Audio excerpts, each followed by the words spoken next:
High, আমি আবৃত্তি। আজ বিকেলে দুটো পার্সেল আসে, ধরে নিলাম। এই পার্সেলে কি আছে তা খুলে এবং পরেও দেখাবো। তো চলুন, প্রথমে এই জামাটা আমি খুলে নেব। খুলে নিয়ে আমি পরে দেখব। সত্যি কথা বলতে মেশো থেকে যদি এত ভালো কোয়ালিটির জামা পাওয়া যায়, তাহলে মানুষ কেন সময় নষ্ট করে ওই দোকানে যেয়ে কেনাকাটা করবে? এখন আর বাজারে যেয়ে দেখতে পাই না সেই পুরাতন জামা কাপড় দোকানের ভিড়, ইমিটেশন দোকানের ভিড়।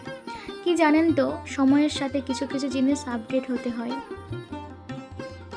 জামাটা ফাইনালি পরে নিয়েছি আর কোয়ালিটিটা অসাধারণ ছিল। আর যেহেতু সন্ধে হয়ে গিয়েছিল, তাই একটু ভিডিওটা করতে প্রবলেম হয়েছে। তো আপনাদের এই ড্রেসটা কেমন লাগলো অবশ্যই জানাবেন। তো যাই করি না কেন, সাজি না গুজি না কেন, আমাদের কাজ তো করতেই হবে। তো চলে আসছে সন্ধ্যায় নাস্তা বানাতে। এটা দেখতে পাচ্ছেন তেঁতুলের একটু চাটনি করব, আর এদিকে পকোড়া ভাজা হচ্ছে। এটা কিন্তু ডালের পকোড়া।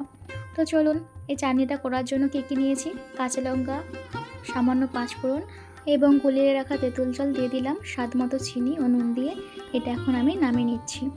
এবার পকোড়া সন্ধ্যার নাস্তার সাথে আছে গাজর, শসা আর পেঁয়াজ। সকলে মিলে নাস্তা খাওয়ার পর একটু ভিডিও বানিয়েছিলাম, তারপরে চলে আসলাম রান্নাঘরে রাত্রের রান্নার জন্য। এখানে হচ্ছে মুগ ডাল আর হবে ডিমের কালিয়া।